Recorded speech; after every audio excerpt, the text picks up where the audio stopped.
Hello people of the internet, it's Amanda. In today's video, we're going to be talking about Kurosagi's finale. Now, if you're new here on my channel, so I basically do J-drama reviews, Japanese film reviews, and other Asian drama and entertainment related stuff here on my channel. But I never really do recap and review videos episode per episode for every single drama that I watch. I usually just do it for Hirano Sho's dramas because he's my absolute favorite, and that's the reason why I started doing it for Kurosagi as well. I did it for Miura Tomokazu before, and actually the reason why I started making these types of reviews is way back in 2018 when I did it for Hana no Chihere for the first time ever. And yeah, as I mentioned, it all circles back to him being my absolute favorite.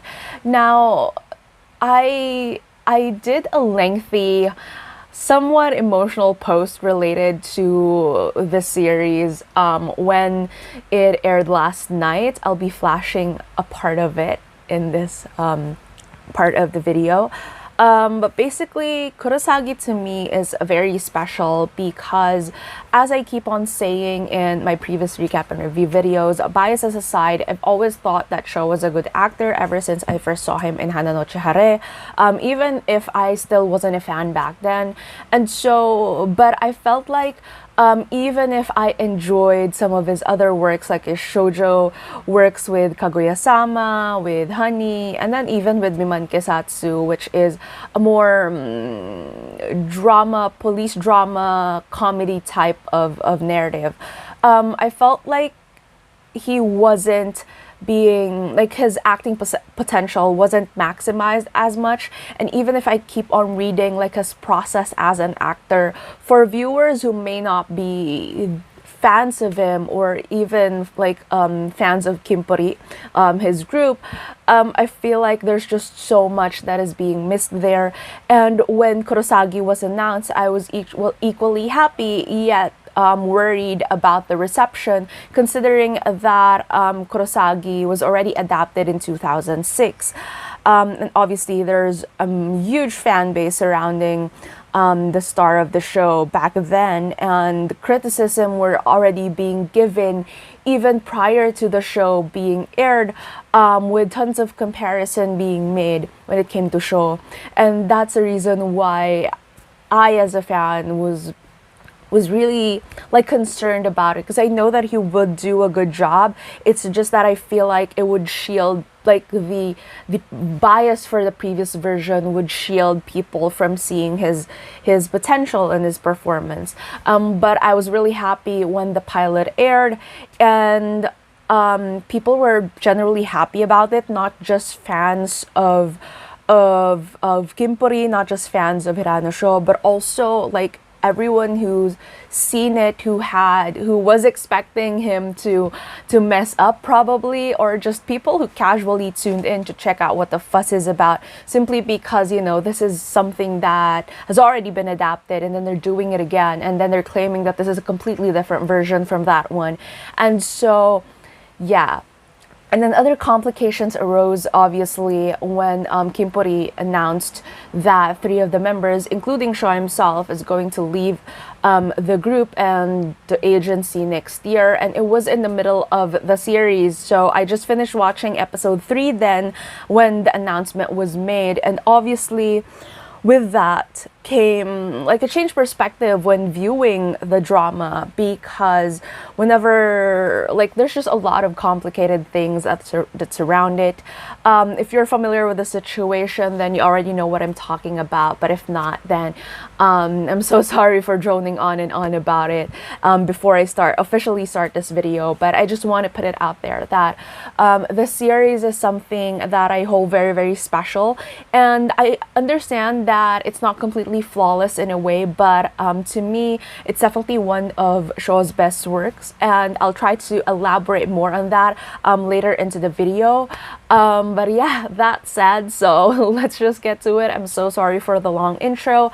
It's just that I also want to put these feelings out there before I officially start, you know, the recap and review of the final episode. So yeah. start with a recap first. So I actually have notes here just so I wouldn't miss any other details, but I'll still try to keep some of the things vague just so, you know, like especially the whole suspense thing as to what went down with Hojo, just so if you still haven't seen it, then it would still be there, you know, but I would still touch on key points that happened in the final episode. So we jump off of what happened from episode 9 where Tsurara was kidnapped. Obviously, Kurosaki went out to rescue her, but since they're in a pinch, it was interesting to find out that Shiraishi, who Kurosaki initially was out there to deal with, who eventually became his friend because Shiraishi is also a white swindler, but their purposes are kind of like the same. Their origin story is kind of like the same. Is that just Shiraishi has a different way of going about things, and they sort of like form this brotherly, friendly type of vibe, and Shiraishi is definitely one of my favorite characters. And so Shiraishi came to Kurosaki's aid, but not before Kurosaki opening up to Tsurara, telling her that, you know, people often think of him as a victim because of what happens to his family and that he's the only one to survive. But his actual feelings of the situation is that he's full of guilt and regret as well as to how he acted during the time that his family was falling apart because of what Mikimoto and Hojo did. He said that his response to what was happening at home, because everything was so messy, was that he didn't want to go home, and that kind of like left his family, like he never added to the conversation with what happened to his family, and therefore they suffer that kind of fate, and he kind of feels responsible for that. And so it's not really revenge, but rather, you know, this thing where he had to do something about it because he never really did anything about it when the situation was happening. But, you know, he had to sever ties with Katsuragi because of Katsuragi's connection with Hojo. But it was kind of like a painful feeling for him as well because, as Mikimoto expressed, you know, Kurosaki has a familial bond with Katsuragi already ever since he lost his family. But yeah, like he opened his heart a little bit more to Tsurara in that particular moment. But then later on, they were found by Shiraishi, and then they kind of like discussed the entire situation and how dangerous everything is. And Shiraishi was entrusted to be Tsurara's bodyguard for the meantime, since again, Kurosaki couldn't be around as much to do that part because he's busy dealing with the whole Hojo situation. Shiraishi agrees, and honestly, Shiraishi's parts added that level of comedy in this final episode that it needed, because obviously there are a lot of like heavy things that were going on, and despite the fact that it's not as action-packed, I would say, as compared to the Mikimoto arc, it's a lot more mentally exhausting in a sense because of the play of Hojo and Kurosaki. I love that Shiraishi offered some freshness into the storyline, and again, he's definitely one of my favorites. I kept on saying it last night as I was watching the episode, and I feel like I would keep on saying that as I'm making this video. Now, in the middle of Kurosaki, you know, dealing with the entire situation, he receives a call from Katsuragi, who already severed ties to. And initially, we think that Katsuragi wanted to deal with him once and for all because of his connection with Hojo. However, Kanoko, who is doing all the physical dirty work for Katsuragi, eventually lets Kurosaki go. So there was this initial impression that Kanoko actually betrayed Katsuragi as well because she was concerned for Kurosaki.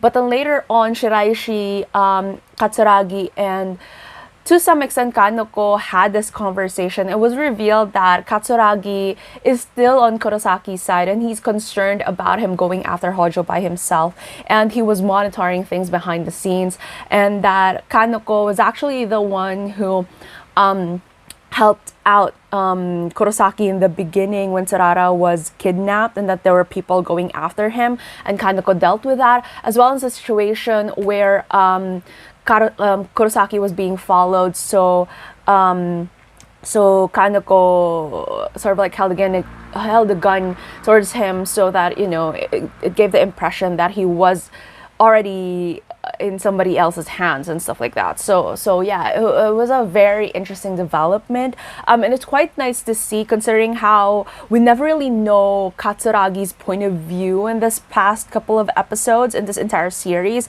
like whether he's the bad guy or the good guy, because of his complicated relationship with Kurosaki. So it's quite interesting to know that in the end, you know, he definitely cared about Kurosaki, and the way that Kurosaki also cared about him is just that it's not as easy as black and white when it came to them because of their history. Kurosaki went after... So it was also revealed that Kosaka-san, who we thought, you know, was dealt with in episode 9, actually survived the fall. She's in pretty critical condition, but in episode 9, you know, she was able to obtain evidence of what Hojo is doing that could definitely help solve the case and have him arrested. But everything, you know, was still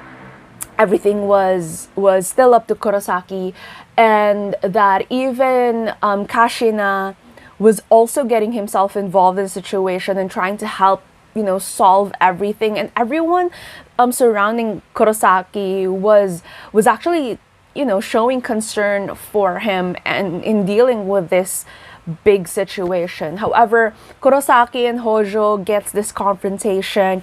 Hojo thinks that he cornered Kurosaki, but in the end, Kurosaki was still able to succeed in getting information of Hojo's fraud and turns it over to the police.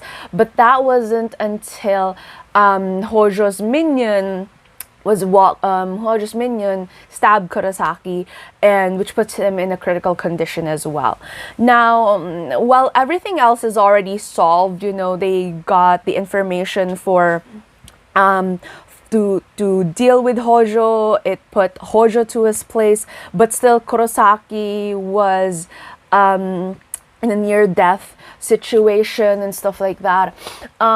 It's interesting because they talked, like the producers and the writers and the directors talked about this thing where having the theme of Kurosaki's isolation, and that in the end it was expressed that he wasn't alone despite his feelings of isolation, despite his feelings of not having anyone to lean to or being hopeless about that in that particular aspect. But throughout this entire series, it was manifested not just Tsurara, but with basically everyone that he came across with, that he wasn't exactly alone and that people were willing to help him. And you know, according to Kuromaru-san, who was the illustrator for Kurosaki, it was never expressed openly that was the message of the drama, of the story rather, but in the drama they made it so that it's one of the biggest themes of it, and that Kuromaru-san was really happy to have that. You know, there was never that big intent to make that the core story of Kurosagi, but the drama did a really good job in terms of creating that for the finale. Now, with that said, so Kurosaki is taken to the hospital. So we see Shiraishi there, we see Kashina there, and obviously there's Tsurara, who is very much, you know, concerned about Kurosaki's welfare. But while you know everything was settled with Hojo already, Katsuragi comes in and eventually sends this message to Kurosaki while he was unconscious that now Kurosaki is free to live his life freely, and that if he wants to come after Katsuragi, then it's fine, and then he leaves it at that. But then before he does, there's this affectionate touch that he gives Kurosaki in the head, reminding the viewers that they do have this kind of like father-son relationship that form. It's just that it's just very complicated than, you know, this normal mentor-mentee type of relationship. But at the end of the day, Kurosaki is still a kid, at least in the story, because he's 21 years old when this all happened. You know, he was 15 when the fate of his family happened, and then 6 years later, so as a Kurosagi, he's currently 21 years old. And so it's just very, very, like, he should still be like very similar to Tsurara, who has a family to lean on, he has his like aspirations and dreams to become someone very similar to Tsurara. So their characters are also really good parallels for each other. But then because of everything that happened, you know, and then Katsuragi's last message to him, it was really nice. And like when Tsurara returns to the hospital, afterwards, she finds that Kurosaki was nowhere to be found. So she was really, like, we see her feel very dejected about that. But she receives a call from her father, and then when she goes home, she sees that Kurosaki was there. He was brought there by Shiraishi, assuming, because it was really nice that Shiraishi and Kurosaki had that little moment in the car. Where it was seen that, you know, Shiraishi has become this really like older brother figure for Kurosaki. When Tsurara came to her house, you know, Kurosaki was there stuffing his face with food, and that they really had a really happy atmosphere. In the end, Kurosaki, it was seen that Kurosaki left a letter for Tsurara, and that, you know, she was driving him to Narita. They know that their paths are gonna separate from then on, but Kurosaki, there was a voiceover assuming that it was the contents of the letter of Kurosaki to Tsurara, saying that, you know, they once talked about, you know, if ever Kurosaki is gonna clean his act, and therefore he would meet someone who accepts everything about him, and he might be able to start a life with a new family. But he doesn't think that it's possible in the current situation that he's in, but he thinks that if there's such a future, then therefore he wants that person to, the person that he would be with, to be Yoshikawa Tsurara. And that he said that they had a conversation before where Tsurara insists that law can save people, but Kurosaki still doesn't think so wholeheartedly. But still, he wishes that that Tsurara, as she aspires to, becomes a public prosecutor who actually does that for people, and that one day the need for a Kurosagi wouldn't be there anymore.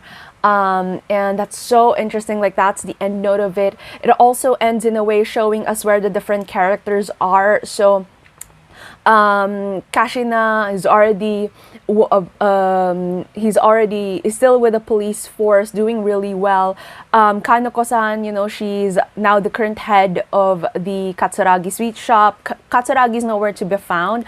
So I'm quite curious to know if Kanoko just took over the sweets shop, or is she now like the main fixer for all the other swindlers as well. Like, maybe that's one thing to think about in that particular part.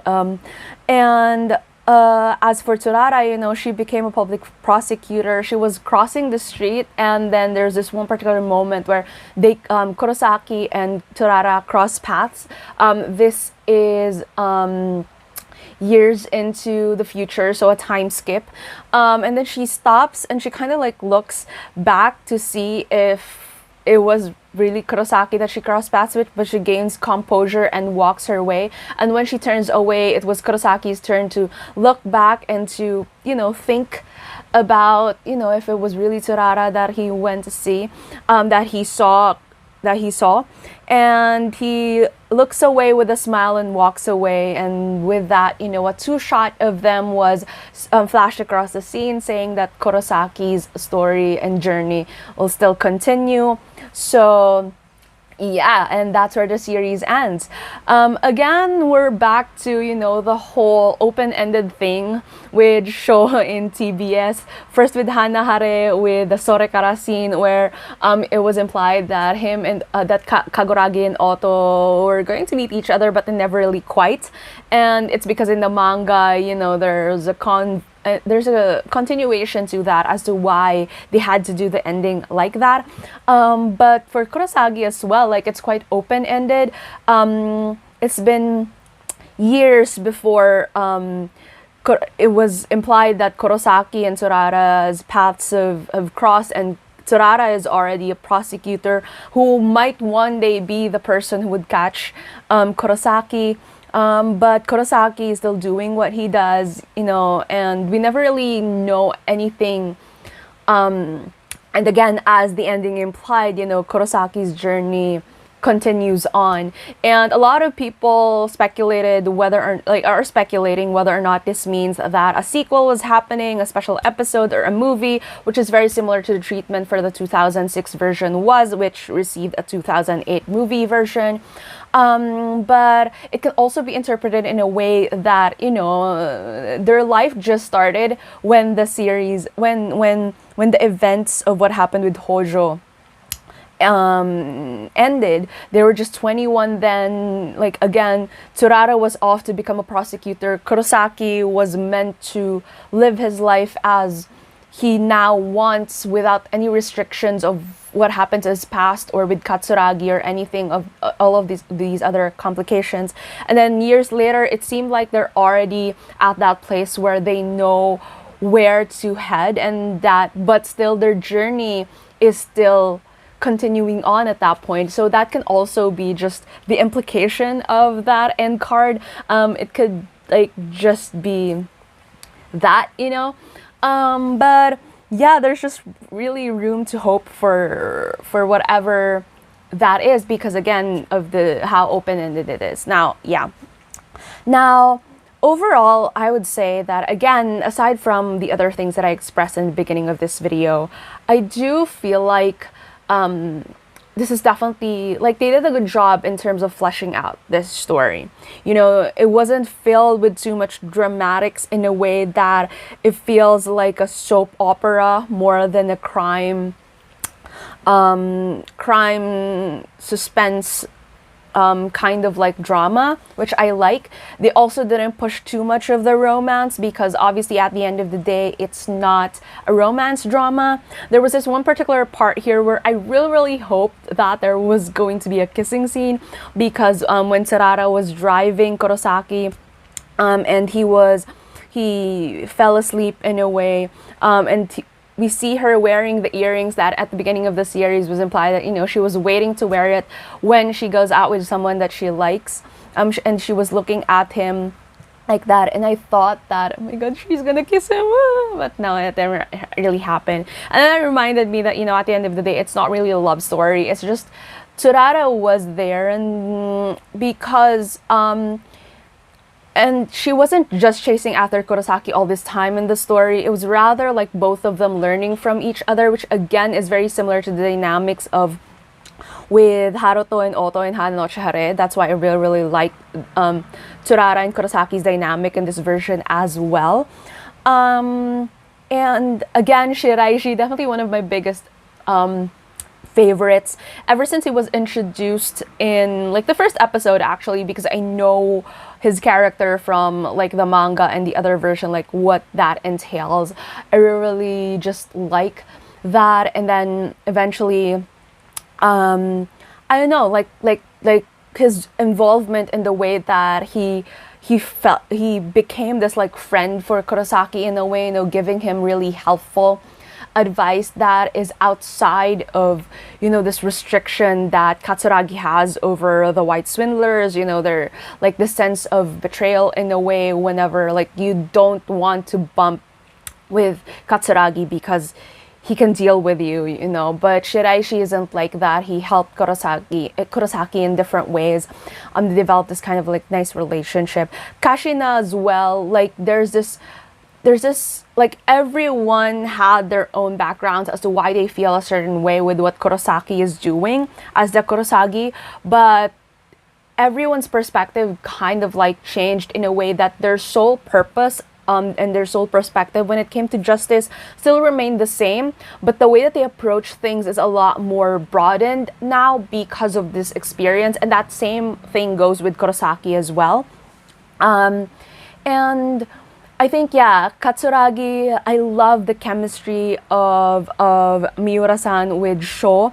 Like, there's this idea, they both have this kind of like softness in them that manifests in a way that makes it believable, that they have this like kind of nice playful bond at the beginning, but then when they switch into these scary characters, that is the Katsuragi of the underground world, and Kurosagi, it's just interesting to watch the dynamic. Kaneko-san, absolutely love her. She's my queen. Love, love, love her. I love how Tsurara's family, especially her father, had some significance to the story as well. It wasn't just a one-time thing where that connection between her and her family setting and Kurosaki and his backstory was just brushed off, and everything was made full circle. And I really, really like it. Again, in terms of the storytelling, there's definitely a lot of like loose ends that could still have been tied up. Like, for example, for Gamo, she's directly related to Hojo and why Hojo is operating, especially in the final episodes, but we never really see that pay off in a way. Only until, when Gamo was working with Hojo's minion, and then that minion particularly, was the one who stabbed Kurosaki, but then there's that. And yeah, there's still other things to explore about the narrative, which I feel like, again, that wasn't the main focus of the storyline when it came to Kurosaki, because his fight was with Hojo anyways. And I understand the limitations of the 10 episodes. I understand that there's just still room for the other characters to be improved upon or to be fully fleshed out, in a way. But overall, I think that it told the story that it wants to tell. And the performances were really good. I understand that initially there were a lot of criticisms when it comes to Kuroshima Yuina's characterization. I haven't seen the Asadora that she appeared in, so I really wouldn't have any other comparisons. I've seen her in other works, and I feel like it's fine. The way that she performed in this as well, like, it's just her character. And I like that she has a sense of like vulnerability, but at the same time also this headstrongness to her that she put in Tsurara's character, and I didn't really had any problems with her portrayal, so there's that. And obviously at the center of it all is Sho's performance. I think that he did a really good job in terms of creating Kurosaki into this character that was truly his own. He was able to show versatility when it came to the disguises, and at the same time the different emotions that Kurosaki was putting in front of the people as a facade versus this inner tragic struggle that he also has when it comes to himself and his relationships, especially when there was emotional conflict that happened between Katsuragi and also Tsurara, who was very much getting involved into his personal life. I honestly think, like, yeah, I really love this series in a way that I know that it probably isn't for everyone, and that because, again, we all have preferences when it comes to the genres that we watch and other things. But to me, the idea of Kurosagi is very, very interesting. Even if I wasn't that big a fan of the 2006 version, I rewatched it again after so many years when the series was announced, because, I want to refresh my memory of it. And even if I wasn't exactly as pleased with Yamapi's performance as the lead in that particular version, I would have to say that it was pretty exciting because of the concept, because of the storytelling and the narrative of it, and to be able to create this kind of Kurosagi version that that actually has a cohesive type of storytelling. And again, as the producers and the writers and directors talked about it, it's considered as the complete version because the manga was already completed and the reference materials are already there, but they also created it in the sense that it's also its own thing to match situations that are currently happening around the world and in Japan today when it comes to the scams. I feel like, it's a good full circle, well fleshed out moment, and I'm really happy that Sho got to be the star of this project because I do think that it's definitely one of his best work so far. I do feel like it's definitely a good drama to check out, even if whether or not you're a fan of him or not. And I'm just really, really excited about, what comes after this one. And yeah, I remain a little bit hopeful in a way, despite all the other feelings. But yeah. Now, with that said, so tell me down in the comments below, what are your thoughts on Kurosagi? Are you keeping up with the episodes? And all of those things. So let's talk about that in the comments below. If you like this video, please give it a thumbs up. And if you're new to my channel and you would want to hear more from me, please hit subscribe. Thank you so much for watching this video, and I hope to see you again soon in a new one. Bye!